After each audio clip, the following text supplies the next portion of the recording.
मित्रांनो, महाभारतातली कहाणी आहे.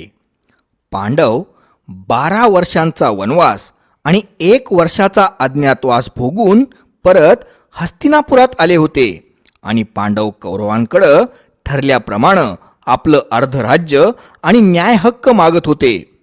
पण दुर्योधनानं पांडवांचा तो अधिकार साफ नाकारला. पांडवांना युद्ध टाळायचं होतं म्हणून पांडवांनी आपली मागणी फारच कमी केली आणि अर्ध्या साम्राज्याऐवजी केवळ कौरवांकडे 5 गावं मागितली.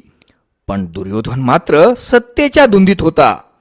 तर धृतराष्ट्रही अगोदर डोळ्यांनी आंधळा तर होताच, पण आंधळ्या पुत्र प्रेमामुळं धृतराष्ट्र बुद्धीनंही आंधळा बनलेला होता.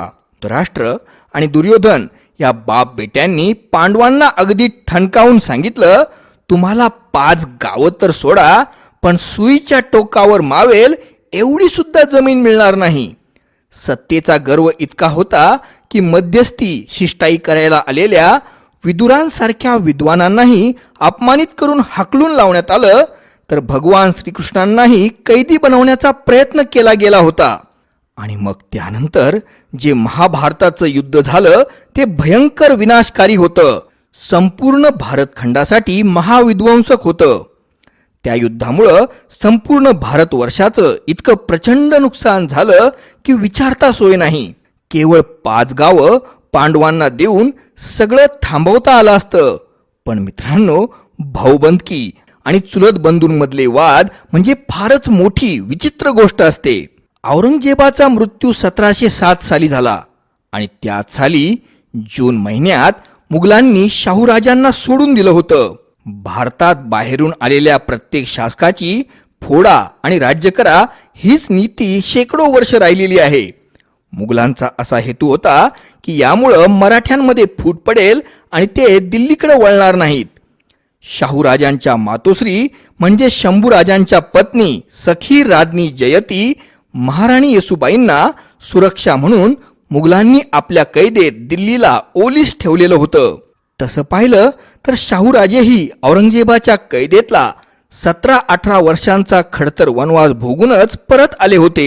स्वराज्याच्या गादीवर नियमानं शाहूराजांचाही अधिकार होता. कारण ज्यावेळी छत्रपती संभाजी महाराजांना 1689 साली मुघलांनी कैद केलं होतं आणि त्यांची निगरून हत्या केली होती, त्यावेळी सगळ्यांना असंच वाटलं होतं की महाराणी येसूबाई आता तख्तावर आपल्या 7-8 वर्षांच्या शाहूराजांना बसवतील.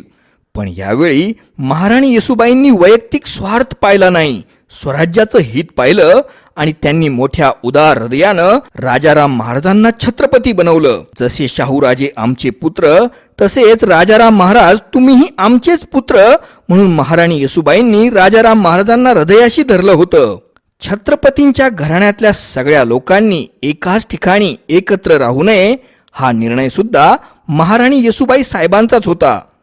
छत्रपती राजाराम महाराजांनी यावेळी महाराणी येसूबाईंना स्वतःहून असं वचन दिलं होतं की ज्यावेळी युवराज शाहूराजे सज्ञान होतील तेव्हा त्यांच्या हक्काचं असणारं तख्त मी त्यांना स्वतः बहाल करीन. तोपर्यंत मी भरतासारखं हे तख्त सांभाळेल.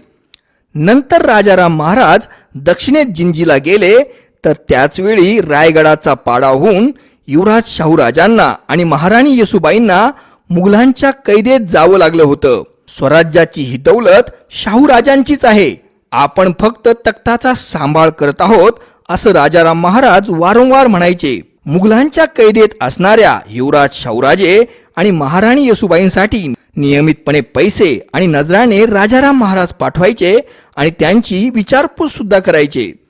पण महाराष्ट्राच्या दुर्दैवानं 1700 साली छत्रपती राजाराम महाराजांचं निधन झालं होतं आणि त्यानंतर महाराणी ताराबाई साहेबांनी आपले अल्पवयीन पुत्र शिवाजी दुसरे यांना तख्तावर बसून स्वराज्याची कमान स्वतःच्या हातात घेतली होती. वाघाचं काळीज असणारी मराठी वाघीण म्हणजे महाराणी ताराबाई साहेब होत्या. स्वतः हातात तलवार घेऊन घोड्यावर मान ठोकून सगळ्यांच्या पुढे राहून त्या लढाया लढल्या.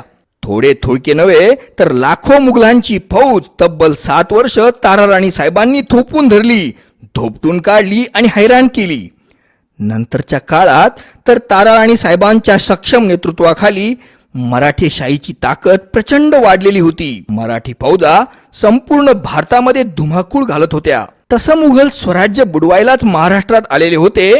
पण आता मराठ्यांची शक्ती इतकी वाढली होती की आता मराठेच दिल्लीपर्यंत पोहोचून मुघलांचंच तख्त बुडवतील की काय, सगळा भारत ताब्यात घेतील की काय, अशी परिस्थिती त्यावेळी निर्माण झाली होती.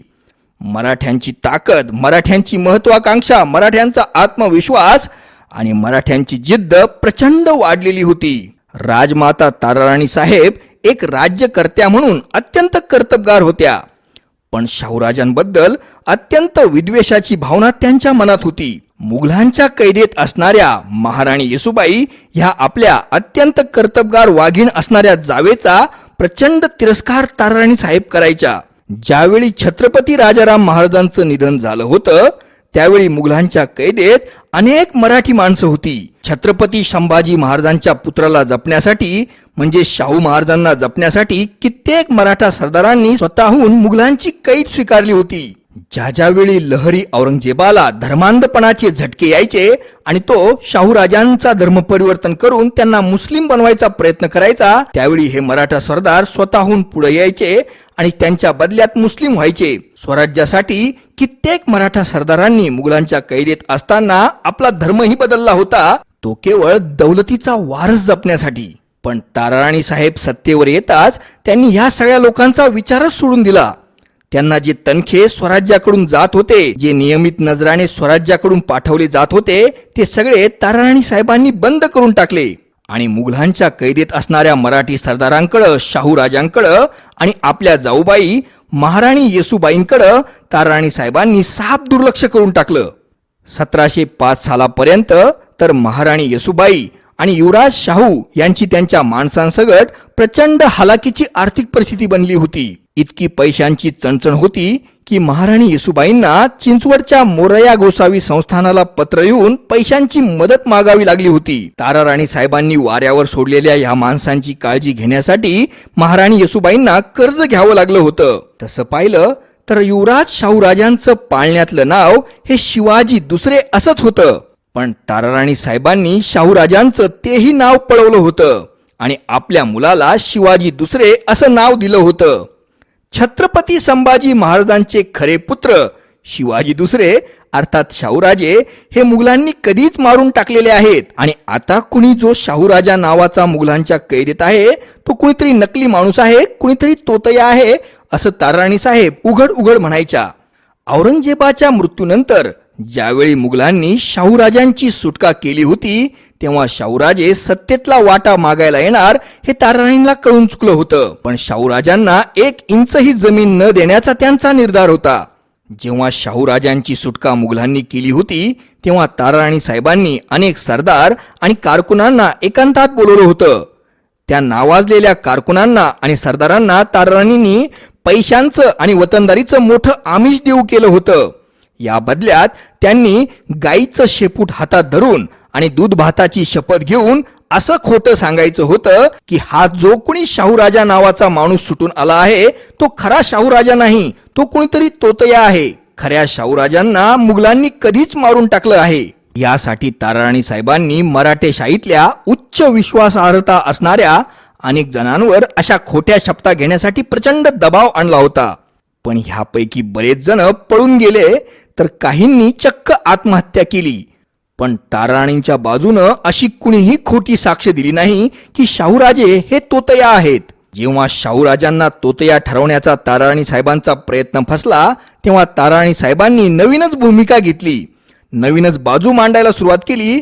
ताराराणी साहेबांनी असं म्हणायला सुरुवात केली की छत्रपती संभाजी महाराजांनी खरं तर स्वराज्याचं मोठं नुकसानच केलं होतं. माझ्या पतीनं म्हणजे छत्रपती राजाराम महाराजांनी आणि मी स्वतःच आबासाहेबांचं स्वराज्य खऱ्या अर्थानं राखलेलं आहे. पण मित्रांनो, ताराराणी साहेबांचा हा प्रयत्नही अगदी अंगलट आला. छत्रपती संभाजी महाराजांचं कर्तृत्व कमी लेखून त्यांनी मोठी चूक केली होती. कारण बहुतांश सरदारांच्या मनामध्ये छत्रपती संभाजी महाराजांबद्दल प्रचंड आदराची आणि श्रद्धेची भावना होती. स्वराज्यासाठी स्वतःचे प्राणही प्रचंड हाल अपेष्टा सहन करून हसत हसत देणाऱ्या संभाजी महाराजांबद्दल कुणीही काहीही ऐकून घ्यायला तयार नव्हतं. आणि मग ताराराणी साहेबांची ही भूमिकाही त्यांच्यावरच उलटली. शंभूराजांसाठी वापरलेले त्यांचे शब्द बऱ्याच जणांना सहन झाले नाहीत आणि ते सरदार सरळ शाहूराजांना जाऊन मिळाले. मित्रांनो, वास्तविकता हा युवराज शाहूराजांचा स्वभाव अत्यंत उदार आणि सामंजस्याची भूमिका घेणारा होता. त्यांच्यात अशा अपेक्षाही फार नव्हत्या. आपल्या काकूसाहेबांशी लढण्याची आणि मराठीच रक्त सांडवण्याची त्यांची अगदी मनापासून इच्छा नव्हती. मराठ्यांचं आपापसातलं हे युद्ध टाळण्याचा त्यांनी निकराचा प्रयत्न केला होता. तसं जर पाहिलं तर त्यावेळी शाहूराजांचं सैन्यही काही फारसं नव्हतं आणि शाहूराजांकडे धनाचं पाठबळही नव्हतं. याउलट ताराराणींकडे सैन्य, पैसा, सत्ता सगळंच होतं. आणि यावेळी जर ताराराणी साहेबांनी थोडंसं मोठं मन दाखवून एखादी छोटीशी जहागीर जर शाहूराजांना दिली असती, त्यांच्याशी समझोता केला असता, तरी शाहूराजे अत्यंत आनंदानं त्याला राजी झाले असते. त्यांना फक्त स्वतःला मान्यता हवी होती. अशा वेळी परिस्थितीचा अंदाज घेऊन मुघलांच्या या फूट पाडण्याच्या डावाला बळी पडण्यापेक्षा शाहूराजांशी समझोता करावा. त्यांना एखादी छोटीशी जहागीर देऊन सगळ्या भारताचं राजकारण ताराराणी साहेबांनी सांभाळावं असा त्यांना बहुमूल्य सल्ला स्वराज्याचे अमात्य रामचंद्र पंत यांनी दिला होता. आणि चिटणीस असणारे खंडो बल्लाळ हेही ताराराणी साहेबांना हेच समजावण्याचा प्रयत्न करत होते. पण आता परिस्थिती पाहून हुकमतपणा रामचंद्र पंत अमात्यांचे कट्टर विरोधी असणारे गटातले कारभारी चांगलेच सक्रिय झाले होते. पंत प्रतिनिधी परशुराम त्र्यंबक आणि सचिव शंकराजी नारायण आता हे ताराराणी साहेबांच्या बाजूने होते. शाहूराजांचा पूर्णपणे बिमोडच करावा अशा मताचे हे दोघ जण होते. आणि मग शंकराजी नारायण आणि परशुराम त्र्यंबक यांच्या नादाला लागून ताराराणी साहेबांनी आता दुसरा मोठा आताताईपणा केला. चांगला सल्ला देणाऱ्या हुकमतपणा रामचंद्र पंत अमात्य यांना बेड्यांमध्ये जखडलं. त्यांना कैद करतानाही त्यांचा सन्मान राखण्यासाठी, मान राखण्यासाठी त्यांच्यासाठी खास चांदीच्या साखळ्या ताराराणी साहेबांनी बनवून घेतल्या होत्या. हुकमतपणा रामचंद्र पंत अमात्य यांना मराठेशाहीचा चाणक्य म्हटलं जायचं आणि त्यांचा आज्ञापत्र हा ग्रंथ मराठीतला कौटिल्य अर्थशास्त्र ग्रंथ असंच मानलं जातं. आणि अशा कुशाग्र बुद्धीच्या रामचंद्र पंत अमात्यांना डिवचून ताराराणी साहेबांनी फार मोठी चूक केली होती. रामचंद्र पंतांना वसंतगडावर कैद करून ठेवलं होतं आणि खंडो बल्लाळ चिटणीस फार काही बोलणारे नव्हते म्हणून त्यांना अपमानित करून गप्प बसवलं गेलं. आणि यानंतर हे शाहूराजे म्हणजे तोतया असून त्याला पकडून ठार मारा असा आदेशच ताराराणी साहेबांनी काढला. केवळ एक छोटीशी जहागीर आणि मान्यता मागणाऱ्या शाहूराजांच्या जीवावरच महाराणी तारासाहेब आता उठल्या होत्या. आता मग संघर्ष शाहूराजांसाठीही अटळ ठरला होता. दुसरा उपायच त्यांच्यासमोर उरलेला नव्हता. 58 वर्षांच्या प्रचंड कुशाग्र बुद्धीच्या हुकमतपणा रामचंद्रपंत अमात्यांना तरी चांदीच्या साखळ्यांमध्ये अडकवून ठेवून वसंतगडाच्या कोठडीत टाकलेलं होतं, तरीही ते गप्प बसलेले नव्हते. कोठडीत बसल्या बसल्याच त्यांनी सूत्र हलवली. त्यांनी आपला शिष्य बाळाजी विश्वनाथ याला पुढे केलं. युवराज शाहूंच्या गोटात पाठवून त्याच्या करवी चाली खेळायला सुरुवात केली. बाळाजी विश्वनाथ भटांना यावेळी संधी मिळाली आणि या संधीचं त्यानं सोनं केलं. खंडो बल्लाळ याचीही साथ होतीच. मग बाळाजी विश्वनाथ आणि खंडो बल्लाळ यांनी सेनापती धनाजी जाधवांसह अनेक मातब्बर सरदार शाहूराजांसाठी फोडले. बाळाजी विश्वनाथानं तर शाहूराजांसाठी पैशांचीही व्यवस्था केली. पण खंडो बल्लाळ आणि बाळाजी विश्वनाथ यांची ही सगळी कटकारस्थानं अंतर्गत चालू होती. उघड उघड ते ताराराणीच्याच गटाचे आहोत असंच दाखवत होते. पुणे जिल्ह्यातल्या खेड इथं शाहूराजांना पकडून ठार मारण्यासाठी ताराराणी साहेबांनी पंतप्रतिनिधी परशुराम त्र्यंबक, धनाजी जाधव आणि सरलष्कर हंबीरराव मोहिते दुसरे या तिघांना पाठवलं होतं. मित्रांनो, सरलष्कर हंबीरराव मोहिते दुसरे हे ताराराणी साहेबांचे चुलत बंधू होते.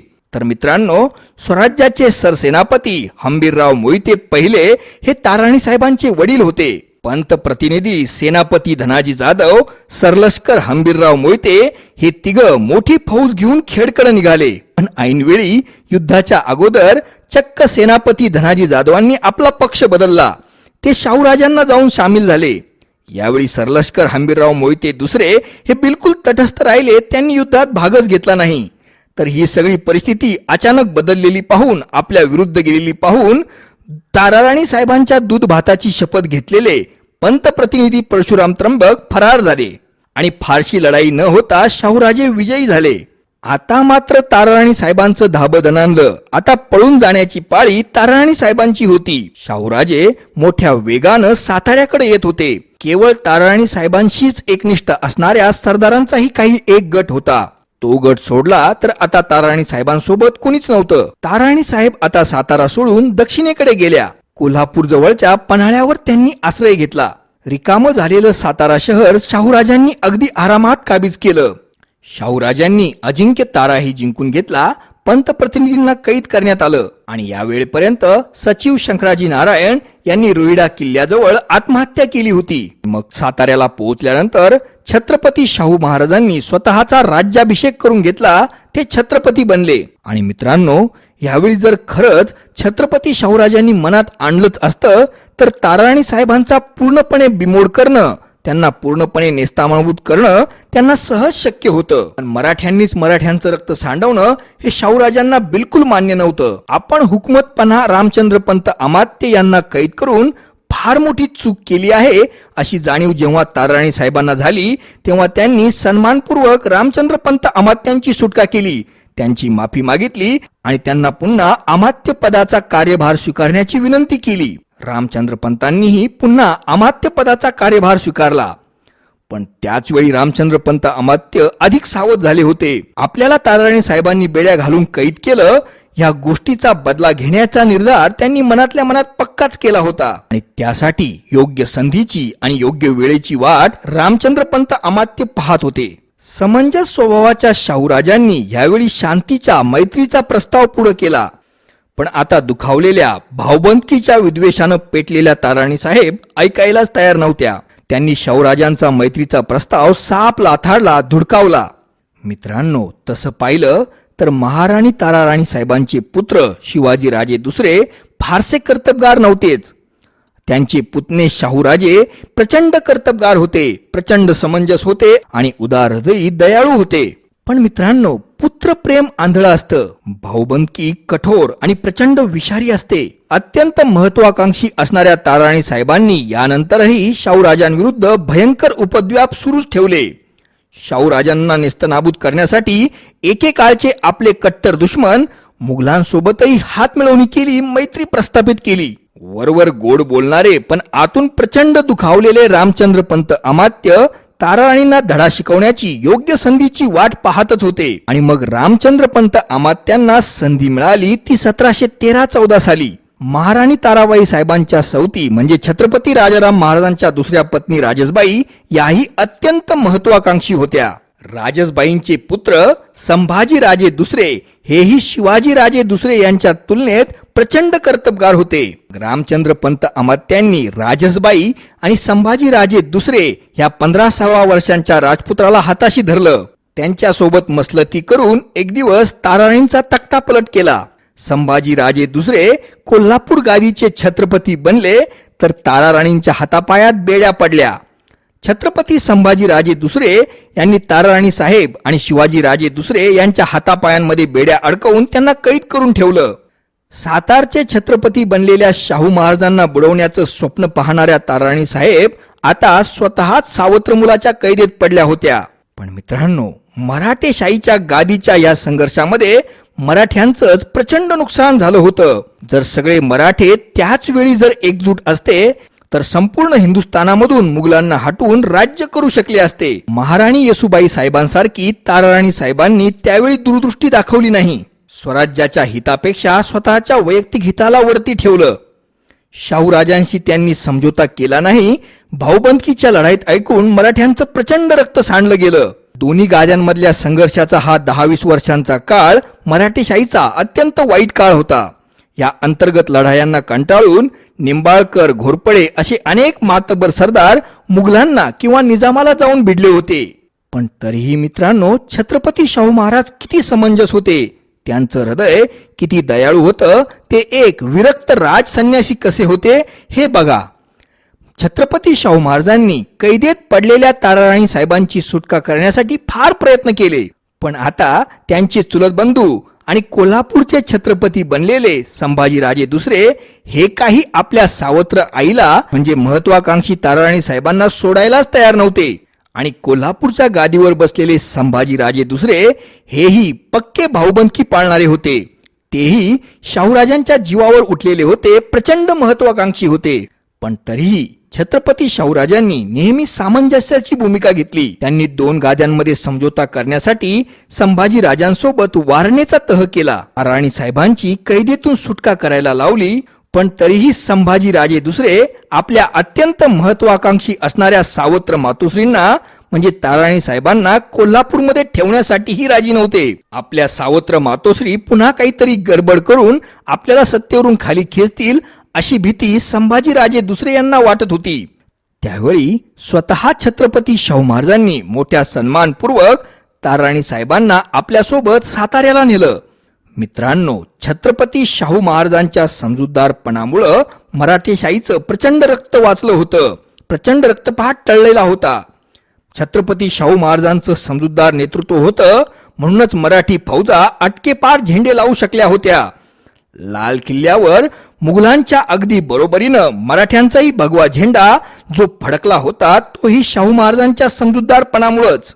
पण मित्रांनो, जर ताराणी साहेबांनीही शाहूराजांसारखीच सामंजस्याची भूमिका घेतली असती तर मराठेशाहीची कमीत कमी 25-30 वर्ष पुढे प्रगती झाली असती आणि पर्यायानं संपूर्ण भारताचा आजचा इतिहास हा फार वेगळा दिसला असता. मित्रांनो, अशाच सुंदर सुंदर कहाण्या आणि किस्से ऐकण्यासाठी आपण माझ्या YouTube चॅनलला भेट द्या. आपल्या प्रोत्साहनाची मला गरज आहे.